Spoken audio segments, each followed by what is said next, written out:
Tout d'abord, pour commencer, nous ne sommes plus dans ce monde, nous arrivons sur la planète des jeux télévisés.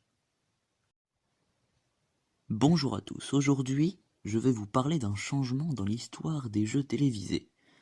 À première vue, cela a l'air génial, mais en réalité, c'est le pire qui vient d'arriver sur cette planète. Laissez-moi vous parler du drame auquel nous assistons précisément le samedi 28 août 2021.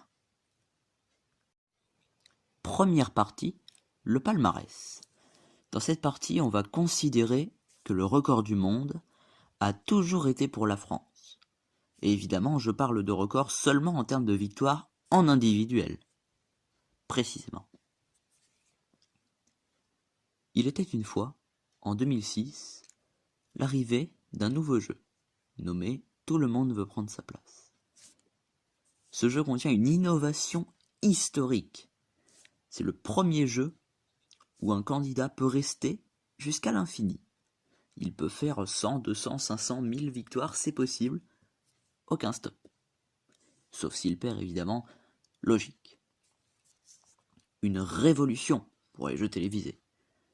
Et c'est en 2007 qu'un premier candidat arrive à passer la barre des 25 victoires. Il en fait d'ailleurs 25. Il s'agit d'Adolphe. En début de 2008, un peu moins d'un an après, c'est Mathieu qui vient prendre le record à Adolphe en faisant 73 victoires. Il vient chipper donc ce record du monde. Ensuite, il a fallu 2 ans pour qu'à son tour, Christophe le batte. Avec 130 victoires, il établit donc le nouveau record et de l'émission et du monde, puisque tout se passe à tout le monde rendre sa place. S'ensuit suite avec Dominique, arrivant seulement une dizaine d'émissions après la défaite de Christophe. Il va aller encore plus loin et faire 150 victoires. Nouveau record donc. 2 ans après, en 2012, c'est Julien, toujours dans le même jeu, qui prend la succession avec 152 victoires. Nouveau record. De seulement 2 victoires, mais nouveau record. Bravo Julien. Ça va durer par contre. Ce record, il va tenir un bon moment, car nous sommes en 2016, quand après 4 ans de règne et presque 5, parce qu'on est en fin 2016, c'est TF1, avec son jeu 100% truqué, qu'est les 12 coups de midi, qui va prendre le pouvoir, faisant tenir Christian jusqu'à 192 victoires. Heureusement, en 2018, c'est Marie-Christine dans Tout le monde à sa place, le retour de ce jeu, aux plus hautes marches du podium, qui va passer devant, du haut de ses 213 victoires. Ça, c'est une très bonne nouvelle. Ça, c'est une très bonne nouvelle. Les tricheurs de chez TF1 n'ont plus le record. Tout est bien qui finit bien. Stop, c'est pas fini. TF1 n'a pas dit son dernier mot. Leur plus grand champion Christian, étant derrière les barreaux, il faut l'effacer. Il faut l'effacer de cette émission une bonne fois pour toutes. Et pour ça, rien de tel que mettre des maîtres au-dessus de lui. Plus de victoires donc.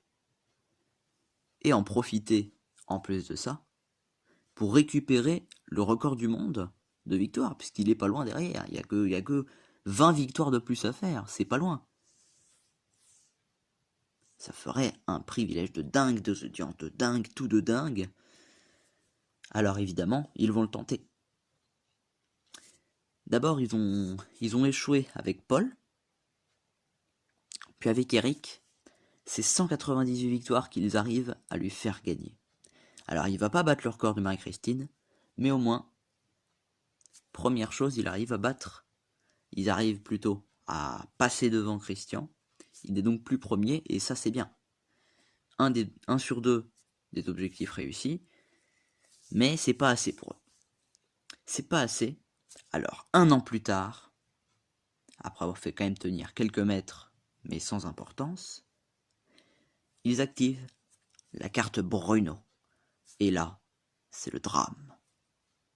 Le 28 août 2021, Bruno, du haut de ses 214 victoires ce jour-ci, devient le plus grand champion de tous les temps au monde. Mais ce record n'est pas réellement tenu par Bruno. Ce record, c'est toute une production qu'il a récupérée après tant d'efforts pour conserver Bruno, et ça c'est dramatique. Le record ne vaut rien puisque ce n'est pas réellement Bruno qui, au fruit de ses efforts, est allé le chercher. Maintenant que la production d'Endemol a récupéré le record du monde de victoire, ce n'est pas Bruno mais la production précise qu'il a récupéré, le record de victoire individuel dans un jeu télévisé. Nous arrivons dans une période de honte pour ce jeu, c'est honteux ce qui s'est passé. Mais nous arrivons surtout dans l'ère sombre des jeux télévisés. Ensuite, deuxième partie, les 2 coups de midi.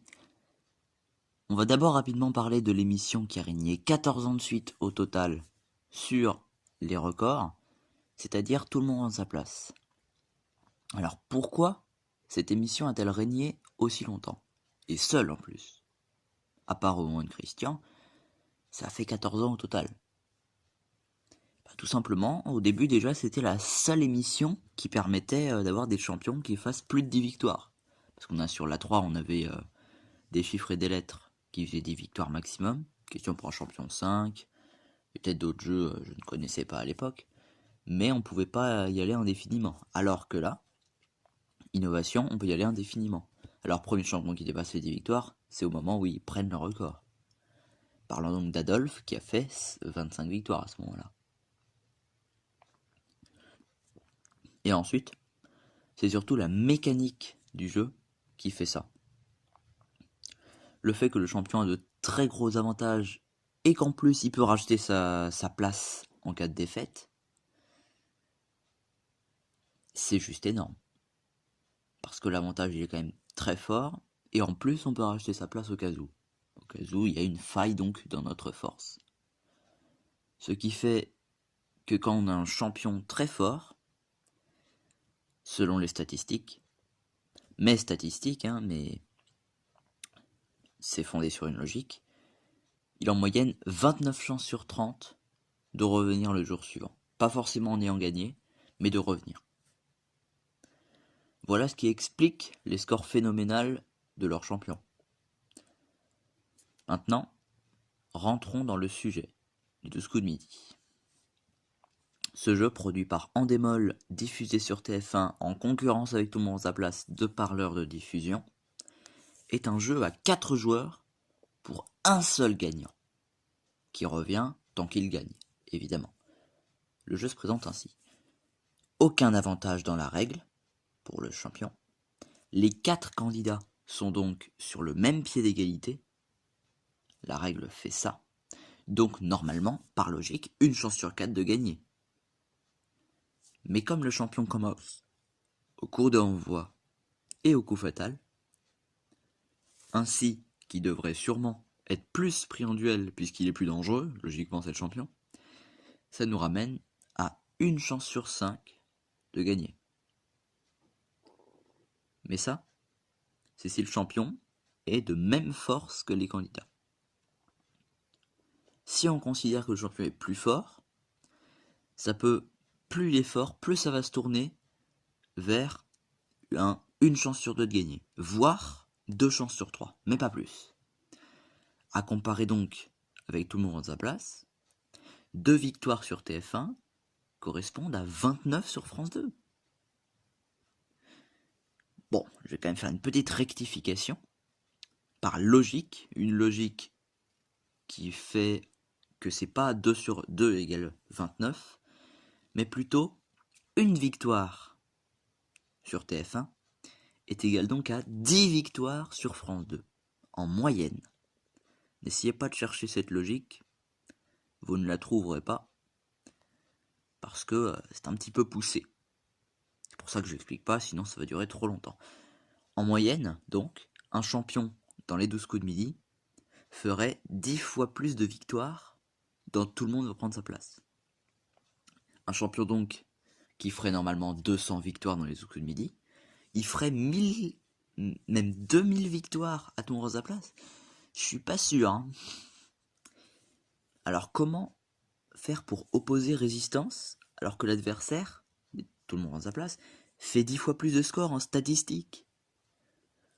Comment cela a pu se faire d'abord pour Christian, puis pour Bruno, pour dépasser des scores qui devraient être 10 fois plus élevés en moyenne? Il y a forcément un truc.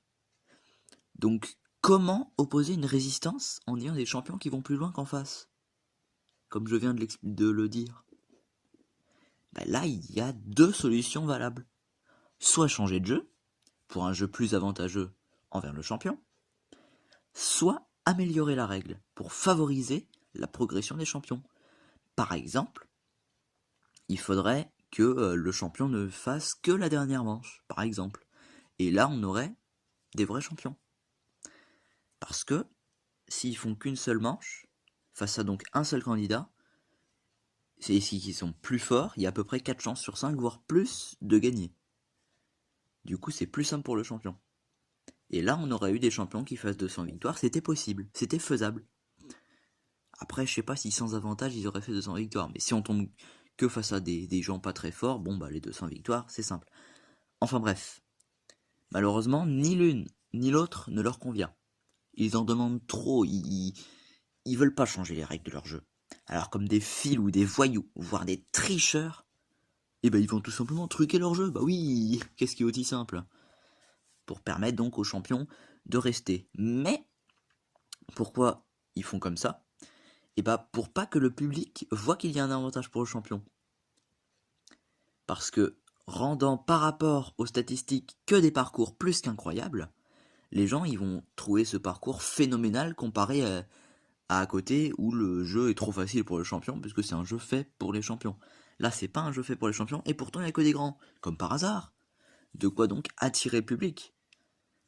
Maintenant on va mettre un œil sur la façon dont ils se prennent, parce que j'arrête pas d'affirmer qu'ils truquent, mais je ne dis rien sur comment ils truquent. Et maintenant je vais passer dessus. Donc on va faire ça détailler chaque manche. Le coup d'envoi. Coup d'envoi, c'est une question chacun à leur tour, commençant par le champion. Donc normalement il est désavantagé puisqu'il peut tomber au rouge avant les autres, s'ils font tous bonne réponse ou mauvaise réponse en même temps. Pour contrer ça, simple, très simple. Il y a des questions simples pour le champion. Comme ça il reste au vert. Et au cas où il en loupe une, il passe qu'au orange, c'est pas grave. Alors qu'on va mettre des questions de n'importe quoi pour faire rire le public, de 1 pour le show, et de 2 pour faire perdre les autres participants, pour qu'ils passent au rouge avant que le maître de midi, par fatigue, tombe au rouge. Comme ça, c'est les autres qui tombent au rouge, et puis tant mieux. Le coup par coup.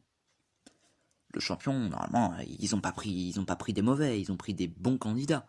Donc au coup par coup, il va être plus fort que les autres candidats.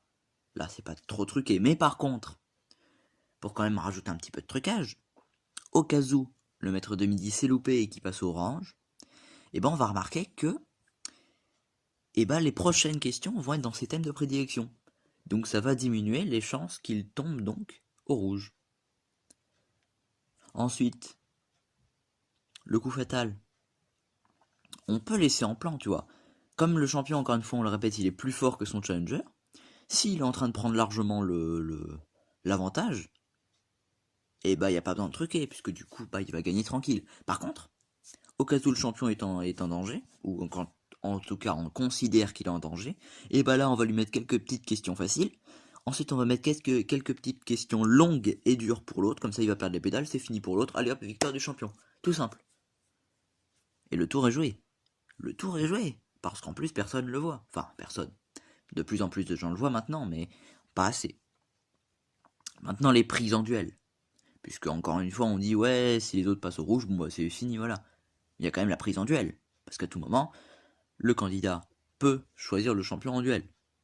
Et là, encore une fois, on a la plus grosse partie truquée de ce jeu, plus gros que les 3 manches de ce jeu, le duel.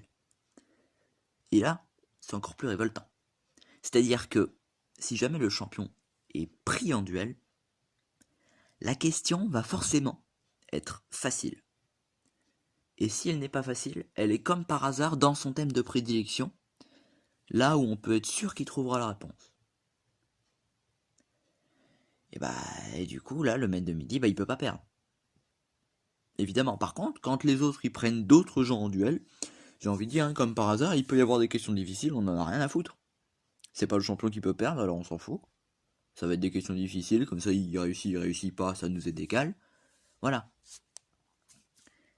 Autre possibilité, très très rare, mais possible, quand il y a une faille. Si c'est un duel provoqué par le champion, si le champion est tombé au rouge, qu'il y a une faille qui a fait que le champion tombe au rouge, ce qui est rare. Alors on donne une question très dure, ou le plus souvent piégeuse, à celui qui est désigné par le champion, afin qu'il, tout simplement, il loupe sa question. Et puis du coup, le champion, hop, il récupère la cagnotte et il continue l'émission. Bah oui, c'est logique. Tiens, on va regarder l'émission, la 208e de Bruno, puisque j'ai regardé le résumé. Si on regarde bien, il a pris un certain Mickaël en duel parce qu'il y a eu une faille et qu'il est tombé au rouge. Comme par hasard, le pauvre Mickaël, il se prend la petite question piégeuse avec la fine Champagne qui vient de Cognac et qui vient pas de Reims. Alors que pourtant, Reims est en Champagne-Ardenne, alors bon... Voilà quoi. Petite question piégeuse et hop, le tour est joué, le champion revient. Et à rajouter parmi tous ces trucages, que pour faciliter tout ça, les casteurs, ils ne prennent pas de gens bien cultivés contre le champion. Plus simple pour truquer discrètement, parce que s'il y avait que des gens cultivés, il y aurait beaucoup plus de trucage, le trucage serait beaucoup plus visible. Donc forcément, ils vont pas en prendre des gens bien aidés. des gens forts. Ils vont juste prendre le maître de midi très fort, et le reste, que des gens pas très forts, quoi. On va pas leur en vouloir à ces gens-là qui participent, mais faut avouer qu'ils opposent pas très bonne résistance. Maintenant, tout ça étant établi, aucun danger pour le champion. Bah oui, il peut établir sa route jusqu'à n'importe quel sommet, même le record. Donc, quoi qu'ils mettent comme sommet les 12 coups de midi, ils peuvent le réussir. Par exemple, le sommet pour aller battre Christian, ils ont loupé une première fois avec Paul, mais la deuxième fois Eric, ils ont réussi. Le sommet, le record, ils ont loupé donc avec Paul et Eric. Par contre, là, avec Bruno, c'est fini, quoi. Christine va être dépassée. Elle est dépassée, même. Sûrement à l'heure où vous allez regarder cette vidéo, Bruno est déjà passé devant. Donc, c'est fini, il n'y a plus que le règne des 12 coups de midi. Alors oui, je ne donne pas de preuves précises de ce que j'avance. Mais si vous suivez à la lettre ce que je dis, vous verrez que comme par hasard, mais comme par hasard, vraiment comme par hasard, moi je dis ça, je dis rien, c'est exactement ce qui se passe tous les jours. Donc au final, il y a quand même des preuves, il suffit de regarder l'émission en ayant connaissance de ce que j'ai dit. C'est simple. Mais si vous avez la flemme de faire ça, alors suivez les calculs, alors faites confiance aux calculs. Si une victoire sur TF1 fait 10 victoires chez France 2, alors comment, avec ces données moyennes, on a tout le temps des grands maîtres qui vont même plus loin que ceux de Tout le monde prend sa place? Et qu'il y en a même plus de temps en temps. Par exemple, si on prend depuis Eric, il y a eu Eric, puis Antonin, puis Caroline, puis Léo, et enfin Bruno, ça fait 5 mètres au-dessus des 15 victoires. Alors que si on prend depuis Mickaël à Tout le monde prend sa place, qui a été là pendant la fin du parcours d'Eric, il n'y a eu que Mickaël, Hugues et maintenant Samuel. Personne d'autre. Alors que pourtant cette émission permet beaucoup plus aux champions de rester. Et en plus de ça, Eric, il a fait 198, Léo 97 et Bruno plus de 200. On ne sait pas encore à cette heure ce qu'il va faire, mais en tout cas plus de 214. Alors que Tout le monde rend sa place, on a 81 avec Mickaël, 66 avec Hugues, et en plus chacun ils avaient déjà perdu plusieurs fois. Et Samuel pour l'instant, il est en bonne route pour aller chercher les 100, mais bon, beaucoup moins que Bruno, enfin, c'est bizarre. c'est pas possible que ça arrive tout le temps. Ok, que ça arrive une fois, par exemple avec Christian. S'il y avait plus jamais eu de champion qui aille aussi loin, là peut-être qu'on s'en serait pas tous doutés. Mais qu'il y ait que des champions qui aillent faire des parcours comme Christian, et qu'en plus on voit le trucage, je suis désolé, mais il faut se rendre à l'évidence, il n'y a aucune autre possibilité que le trucage. Alors conclusion, les 12 coups de midi n'est pas réellement un jeu. Puisqu'on aide le champion, même plus qu'on l'aide, on le fait tenir obligatoirement, quasiment, à part s'il y a une faille, ça n'est pas un jeu. C'est une fiction minutieusement préparée sans en informer les acteurs. Encore pire, on les informe même pas, c'est-à-dire que c'est dégueulasse. C'est dégueulasse, surtout s'ils ne l'avouent pas, c'est plus honteux, c'est ignoble et horrible, surtout sur le fait que, en gros, on amène des candidats, chaque jour 3 candidats, et en fait, sans qu'ils le sachent, ils ne peuvent rien faire, ils ne peuvent pas se battre. Ils ont l'impression de se battre face au maître de midi, mais en fait, ils se battent, qu'est-ce que je dis? Ils se battent face à quelque chose d'imbattable, face à un trucage qui n'a quasiment aucune faille. C'est dégueulasse, surtout s'ils ne savent pas. En fait, ils ne savent pas qu'en rentrant, en mettant le premier pied sur le plateau, c'est en fait le dernier qu'ils mettent. Donc bon, c'est dégueulasse, c'est tout. Troisième partie. On va maintenant s'intéresser à la logique sur les records. On est d'accord qu'après ce que je viens de dire, les 12 coups de midi n'est pas un jeu télévisé. Ça n'est tout simplement pas un jeu. C'est une série non avouée,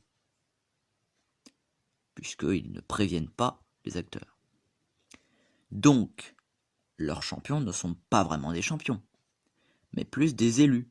De par leur culture, ils sont élus par leur production, comme étant les acteurs principaux du coup. Donc, leurs scores ne sont pas vraiment de vrais scores. Ce sont des scores inventés, des scores faussés.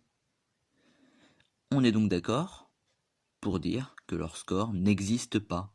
Ce ne sont qu'images réalisées par la production. On peut maintenant affirmer que Marie-Christine reste notre plus grande championne et au monde. En récapitulant, Christian n'a jamais été champion du monde. Bruno ne sera jamais champion du monde. Même s'ils sont forts, même s'ils sont très forts, même s'ils sont peut-être plus forts que Marie-Christine, ils n'ont pas un réel score dans un jeu télévisé, ils n'ont qu'un score dans une série étant les acteurs principaux, excusez-moi.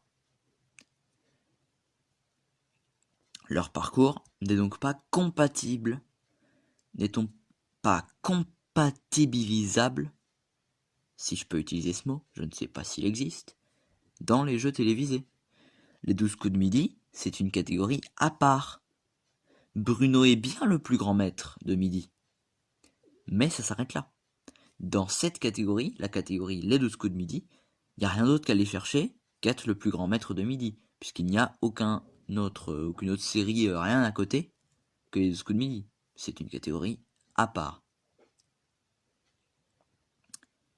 Donc oui, Bruno, Eric, Christian sont forts, oui, ils sont maîtres de midi, mais ça reste juste maître de midi, ça va pas plus loin, ça ne va pas dans les jeux télévisés, ça n'est pas compatibilisable.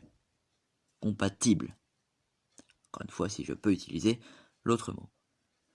Si on revient sur la championne du monde, tant qu'aucun champion dans un vrai jeu télévisé, qui s'affirme comme un vrai jeu télévisé, et non un jeu faussé, et donc une série, tant qu'aucun champion donc ne l'aura dépassé, notre chère Marie-Christine est la plus grande championne du monde.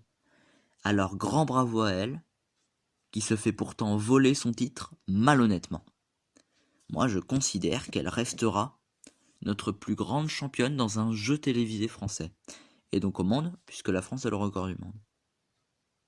elle reste la plus grande championne. Conclusion. Nous étions dans une ère plutôt bonne, puisque c'est les jeux télévisés qui régnaient sur le record, à part à la petite période de Christian, qui a duré un peu plus d'1 an. C'était jusqu'à Julien et ensuite Marie-Christine. Alors même si les audiences étaient profitables aux 12 coups de midi, ils ne chippaient pas encore le record. Mais il faut croire que les audiences n'étaient pas assez pour eux, puisqu'ils ont visé plus haut. Alors eux, qui s'autoproclament jeux télévisés, qui s'écrivent jeux télévisés, qui n'en sont en fait pas un, vont aller prendre un record qui ne leur correspond pas, puisqu'il est destiné à un champion de jeux télévisés, et que eux n'ont que des acteurs principaux soi-disant champions, les acteurs non conscients d'être utilisés, se considérant comme des champions. Ce qui n'est pas faux en soi, mais pas juste non plus, puisqu'ils ont été tout simplement conduits vers ces scores énormes, innombrables et magnifiques. Alors, que le monde des jeux télévisés accepte un tel drame, que le monde des jeux télévisés accepte qu'un non-jeu télévisé, qu'une série vienne prendre leur record, qu'ils acceptent qu'un tel drame se produise, ça fait que ce monde représentant la France est honteuse au niveau jeux télévisés. C'est une honte mondiale. Si on le sait, c'est une honte mondiale. Qui plus est, les 12 coups de midi ne méritent même pas leur succès en termes d'audience, tant qu'ils n'avouent pas la vérité, ce qu'elle est et ce qu'elle fait, c'est-à-dire ce qu'elle est une série, ce qu'elle fait truquer pour faire des grands champions, parce qu'en réalité, ils ne tiendraient pas aussi longtemps si ce n'était pas truqué. Tant qu'ils ne l'avoueront pas, eh bien, c'est en fait manipulation par manipulation des téléspectateurs en faisant croire des choses fausses, leur mentir, qui fait leur succès en fait. Ils font leur succès par mensonge, ils font leur succès par manipulation, ils font leur succès par fausse suggestion. C'est dégueulasse. À aucun moment, ils méritent même d'avoir le prix de temps en temps de meilleur jeu télévisé en français, alors que de 1, c'est pas un jeu télévisé, et de 2, ils mentent aux téléspectateurs, en faisant croire que c'est un jeu télévisé, en faisant croire qu'il y a des vrais champions. Alors, tant que les 12 coups de midi régneront sur les jeux télévisés injustement, tant par l'audience que par le record, tant qu'on sera dans cette période de mensonges, nous serons dans une honte continue. Ce sera l'ère sombre.